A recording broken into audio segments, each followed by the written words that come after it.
Our astrology department says this is the dark of the moon. What says our astrology department? If you were born this week, your ruling planets are Saturn and Uranus.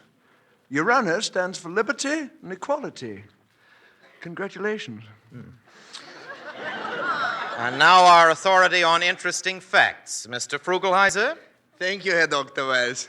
There is no soda in soda water. There is no buffalo on the buffalo nickel. The Klondike is not in Alaska. Bees do not get honey from the flowers. And now a helpful hint for the housewife. Boiling vinegar will remove the odor of cigar smoke.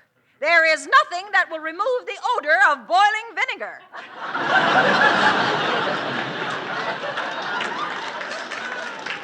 Thank you, Prudence Pratt. And now, Dr. Cruitt. Historical note. Silk stockings were first worn by Henry II of France in 1547. Nylon stockings were last seen on a lady in Toledo in 1943. We bid you welcome, ladies and gentlemen.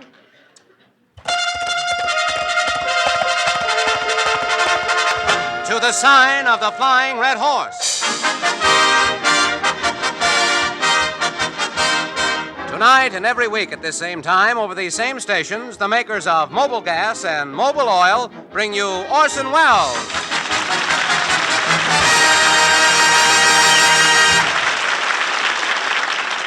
Ladies and gentlemen, February 15th was the anniversary of the birthday of Galileo, who introduced the law of the pendulum and who also introduced the telescope and many of the principles of astronomy. February 18th is the birthday of Jimmy Durante, who introduced Umbriago. The tango is not the national dance of Argentina, and here's a curious coincidence. Mr. Robert Benchley. So it is.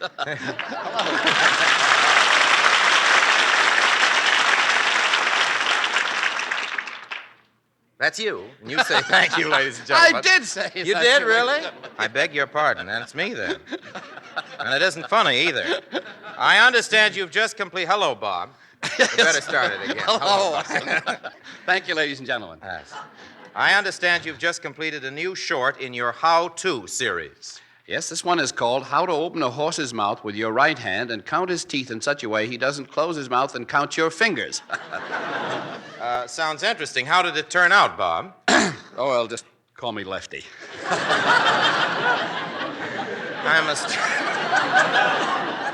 I must remember to see that, Bob. You know, there's been a lot of good entertainment lately. Have you seen Lady in the Dark? No, lately I haven't been doing that. Oh, the picture. No, I haven't. There's a great picture that's around with Joan Fontaine in it. It's called something Eyre. Oh, yeah. Air Mail. No. Jane Eyre. Oh, Jane that's Eyre. it. That's it. I saw you. That was me. How'd you like the picture? Well, I say, how did you like the picture, Bob? Mr. Benchley, I don't like the tone of what you're not saying. Well, to begin with, as I was coming into the theater, I almost tripped over 3 girls who had just swooned. Oh, that happens all the time. They shouldn't bring those pictures of Frank Sinatra into the lobby. Oh, now, wait till you see my next picture, Bob. Imagine, if you will, a boy and a girl on a terrace, her lustrous eyes shining with unwanted brilliancy, her pearly teeth. This is a scene, really, listen to this. Her pearly teeth glistening in the moonlight, and her heaving chest rising and falling to the sensuous tones of Mairzy Doats. Well, I don't want to brag, Orson, but I'm probably as romantic as you are. You? Well, don't laugh at my jokes too much. People will say we're in love, Orson.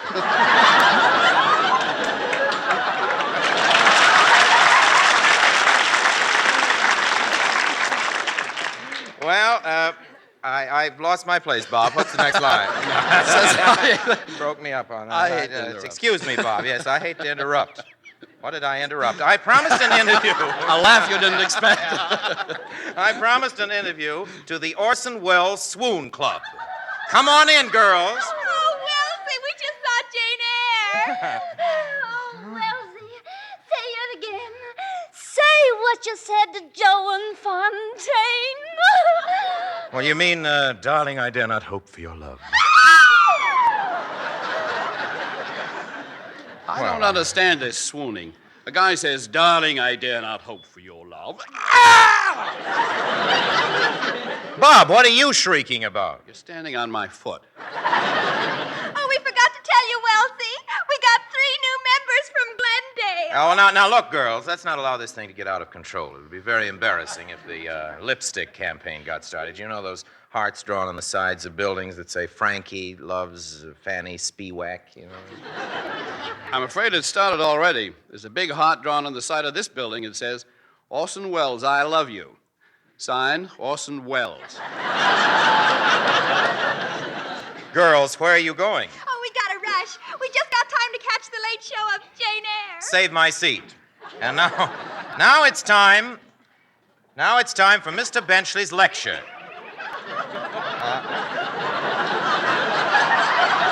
Ladies and gentlemen, it's my pleasure to present Mr. Pardon, Mr. Wells. I give you at this... Forgive this unseemly intrusion, but earlier this evening, did you make the statement that Galileo was famous for having discovered many of the principles of astronomy? Yes? You wish to retract it? Well, no, I don't think so. Mr. Wells, it's almost as ludicrous as the error made by Archimedes when he said, the locus of all points equidistant from a system of transcendental curves is to be found in the confluence of their respective vortices.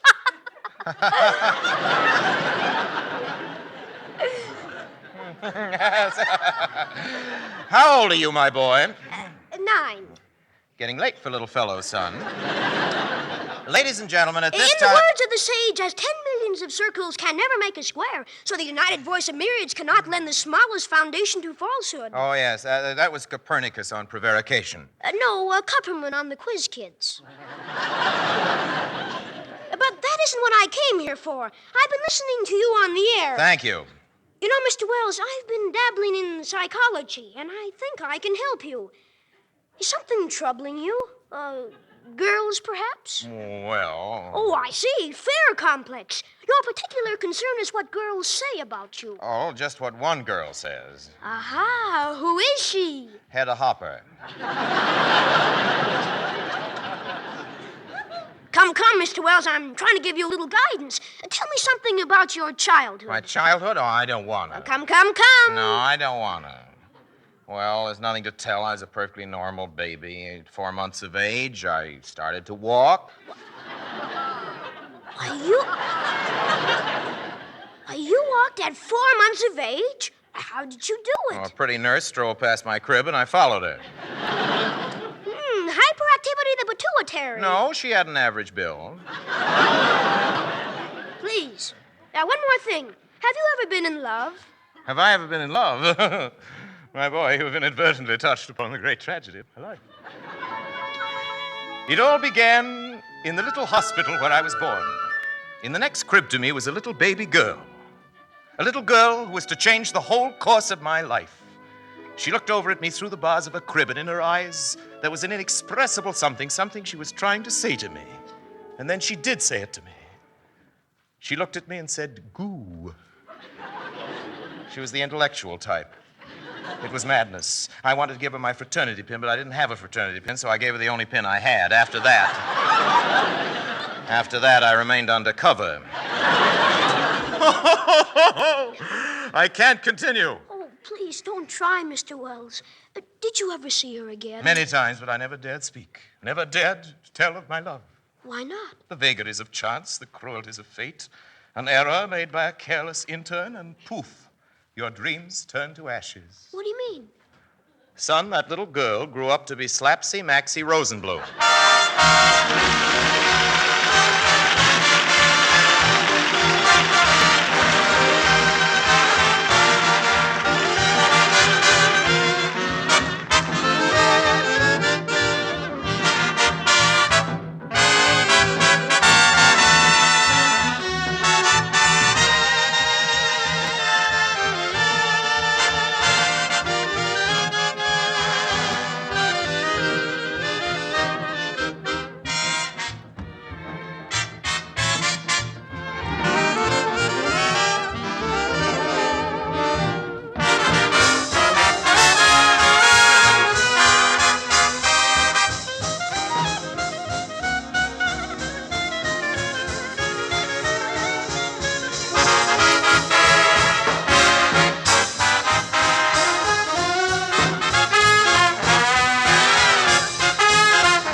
That was Lud Gluskin's version of Cole Porter's new song, I Love You.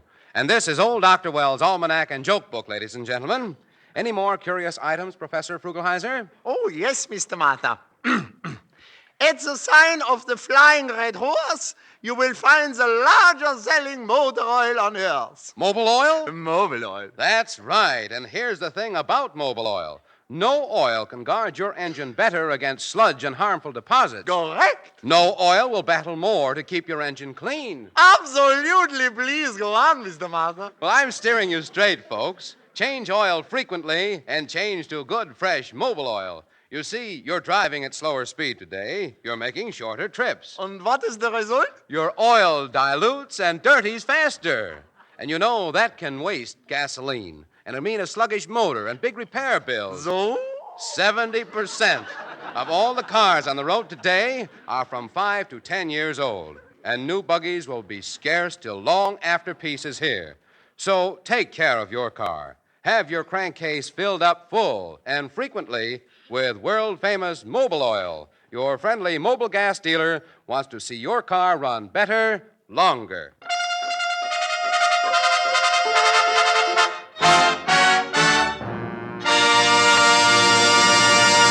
And now, ladies and gentlemen, I'm sure you'll be very interested in our next speaker, the eminent authority on Eskimo love, Mr. Robert Benchley.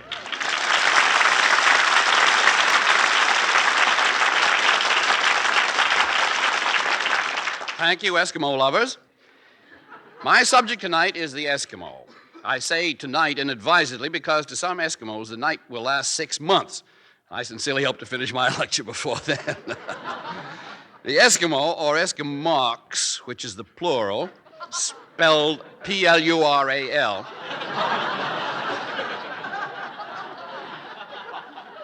is seldom found around the equator. My authority for this statement is J.C. Funk, who says, quote, plural is spelled Plural. The typical Eskimo has good teeth, but owing to the character of his diet, worn down to the gums, which he massages vigorously 3 times a day. The Eskimo suit or outer garment consists of 2 layers of skins, one with the hair outside and one with the hair inside. The Eskimo consists of 1 layer of skin with the hair outside.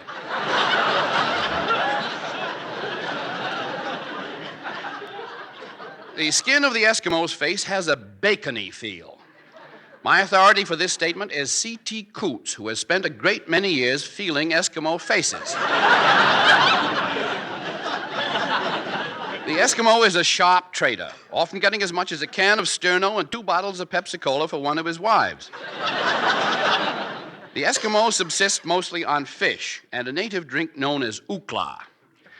Ukla is 2 parts whale blubber, 1 part fermented wolf livers, a jigger of dried walrus tusk, a dash of Uncle Jed's horse liniment, a pony of Uncle Jed's horse, and a teaspoonful of vanilla. Ukla, scientists believe, is what accounts for the aurora borealis.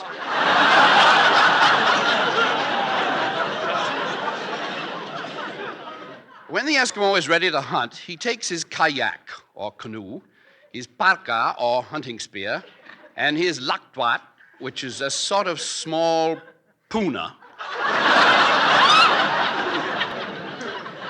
The Eskimo uses a small sharp spear to catch seal, which they call ungak.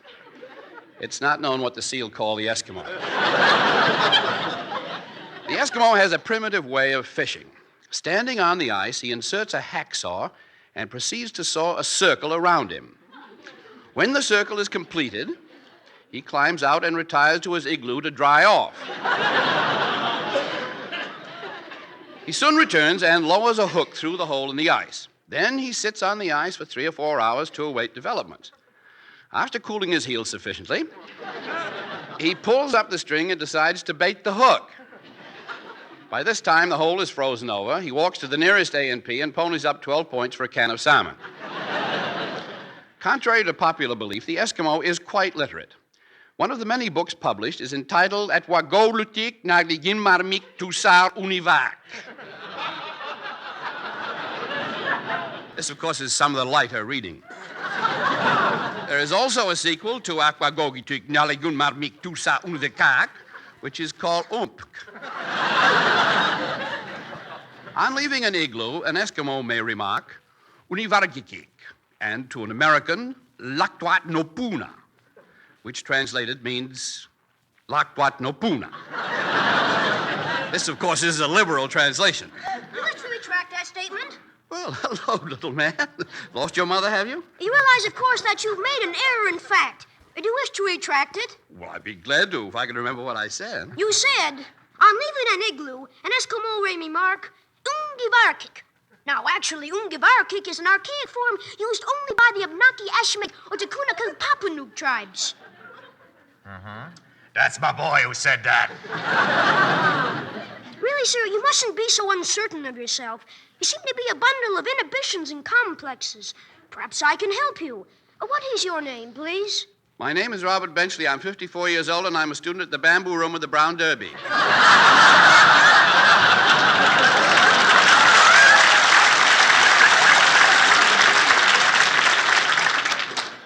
Mr. Benchley, I may be of assistance to you. I've dabbled in psychology. Now, tell me about your childhood.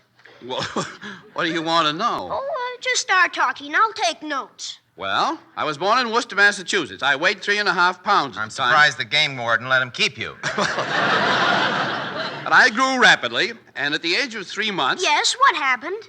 Oh, nothing. I was too young.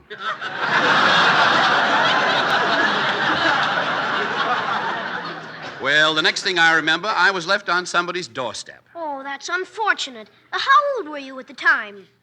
28. It was a very large basket. Oh, an entrance, please. As indeed it still is. Spenceley, do you ever worry? Only about girls. Worries about girls. Fear complex. Well, but before I meet them, I usually say to myself, what have you got to worry about, Benchley? You've got everything. Brains, talent, looks. Hallucinations. Well, I think I have enough data to make a diagnosis. Mr. Benchley, you are suffering from schizophrenia. Oh, he's definitely a skis. Orson, does he mean that I have a split personality? Yes, you're really two persons in one. Well, that settles it. You'll have to pay me as a team. Hey, Abbott!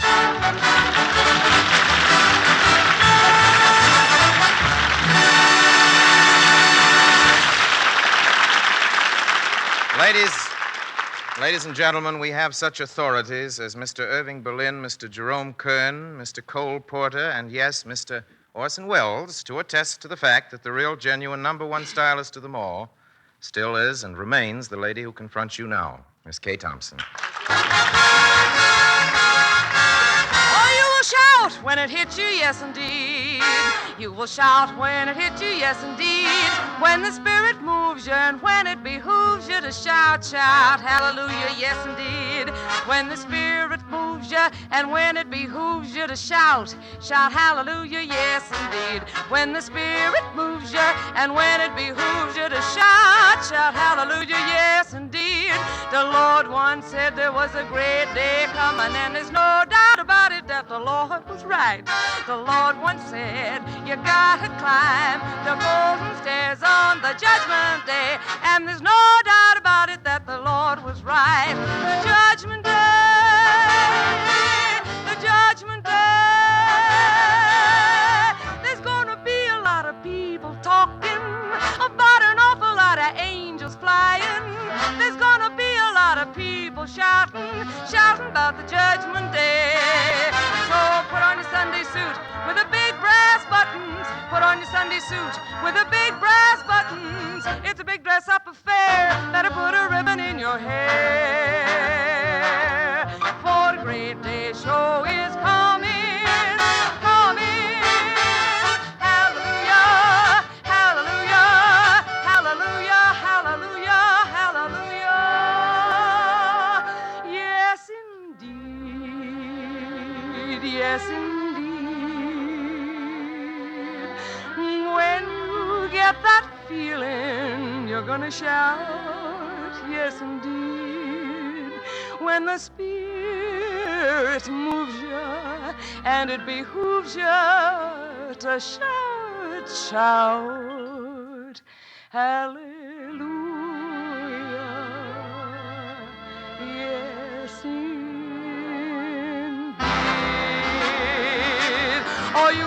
shout when it hits you, yes indeed.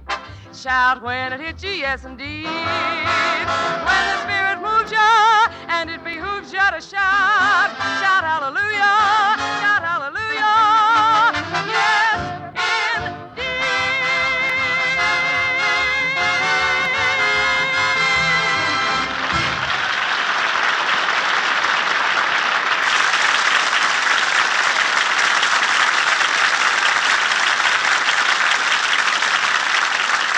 Folks, before rationing, you bought gasoline not just for mileage, but for quick response and smooth riding on the open highway and over the highest hill.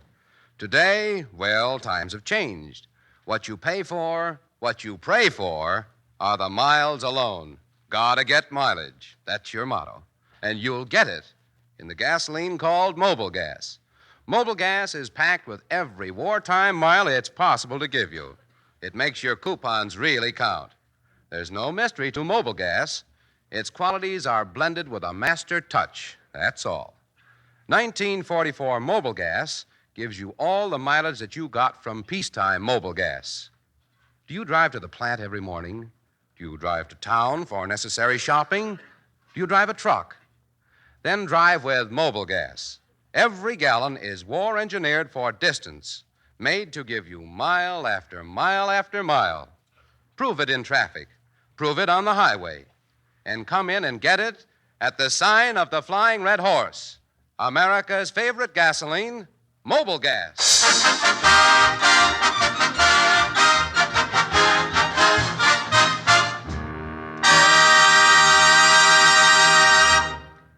And now, I'm going to read you a poem by Archibald MacLeish.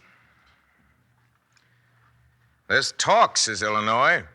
Is there, says Iowa. There's talk on the east wind, says Illinois. Talk about what, says Dakota, says Kansas, says Arkansas. Can't make out, too far east, says Michigan. East of the roosters, says Indiana. East of the morning crows, says Ohio. East, says York State. East still, says Connecticut. On east. It's down east from here, says Massachusetts. It's east of the Quadras, says Maine, but I hear it. Hear what, says Texas. What can you hear, says Virginia. Can't be sure, says Maine. Surf on the reefs. Ice pounding away on the pans in Penobscot. Listen, says Oregon. Scoop your ears, says Kentucky. Can't tell, says Maine. Too much fog. Bells on the old orchard. Horns at a gunquit. Listen, says Mississippi. Try to, says Texas. It's tall talk, says Maine. It's tall talking. Call it, says Arkansas. It's mean talk, says Maine. Mean about what, says Nebraska? Mean about us. What about us, says Kentucky, says Texas, says Idaho. Gather that don't like us, says Maine. Do tell, says Connecticut. I vum, says New Hampshire. Gather we've low ways, says Maine. That's so, says Kansas. Take my seat, says Michigan. It's how we marry, says Maine. We ain't choosers, seems. We scrabble 'em up and we mingle 'em in. We marry the Irish girls with the shoes and the quick come after. We marry the Spaniards with the evening eyes. We marry the English with the tiptoe faces. We marry the golden Swedes, the black Italians, the German girls, the Mexicans, the Chilenas for luck, the Jews for remembrance, the Scots girls, the French with the skillful fingers, the long loves. I gather we marry too many, says Maine. Too various. I gather we're bad blood. We're mixed people. And what they say, says Texas? That's what they're saying. What's in their soup, says Arkansas? What they been eating? What's in their hair, says Maryland? Aren't they men?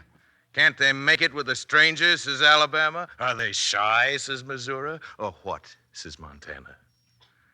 I gather they're bred pure, says Maine.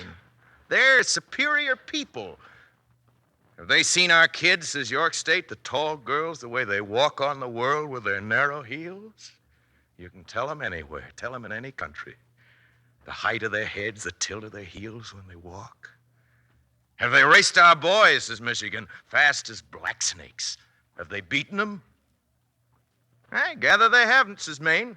I gather we're mixed bloods. They don't take to us. Don't they, says Kansas. Have they seen our towns, says Kansas? Seen our wheat? Seen our flat cars in the Rocky Mountains?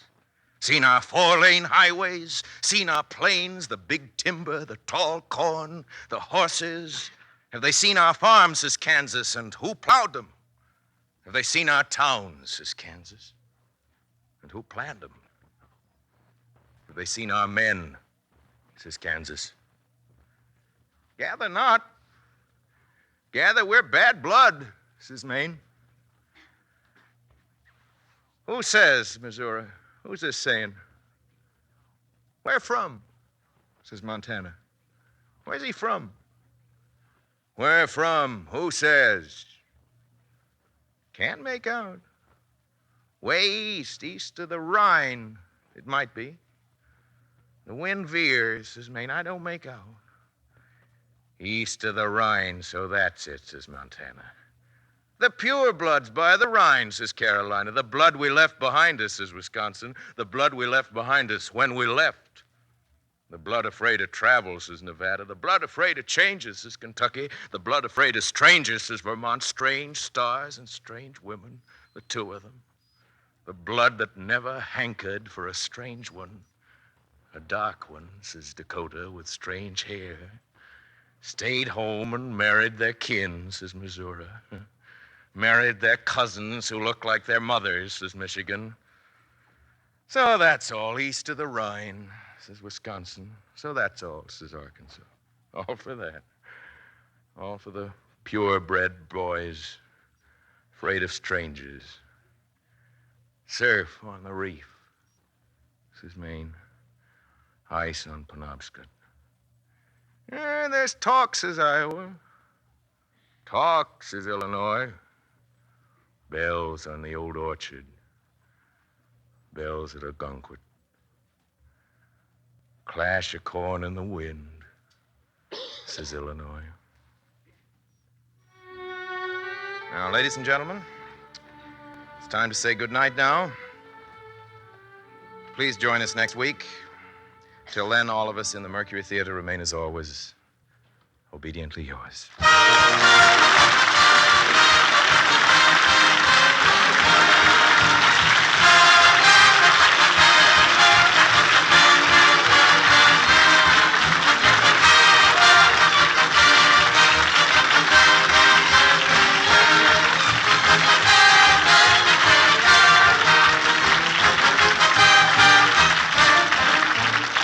The makers of Mobile Gas and Mobile Oil invite you to listen in next week, same time, same station, to your Radio Almanac.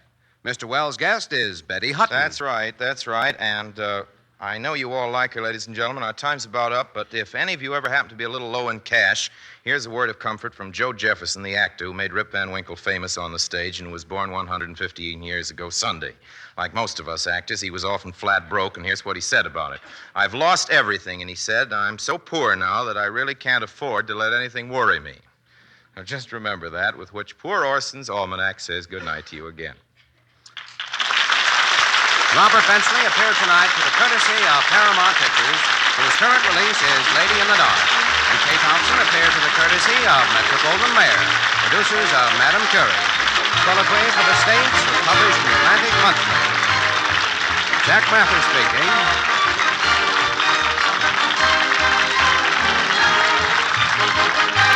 This is CBS, the Columbia Broadcasting System.